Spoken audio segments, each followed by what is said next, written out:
Seniors lose $3 billion a year to online scams. Most of those losses are completely preventable. This video covers the exact steps that protect you and the exact phrases scammers use so you can recognize them immediately. Grandparent scam. Someone calls claiming to be a grandchild in trouble needing money. IRS and Social Security calls demanding immediate payment or threatening arrest. Tech support pop-ups claiming your computer is infected and needs urgent attention. Hang up and call the real number directly from the official website. Never click any link inside an email. Go directly to the website yourself. No legitimate government agency or company demands immediate payment by phone.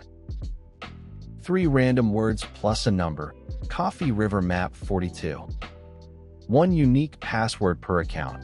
Never reuse passwords across sites. Write them in a dedicated password logbook, not on a sticky note. Only shop on websites that show HTTPS in the address bar. Use a credit card rather than a debit card. Fraud protection is far stronger.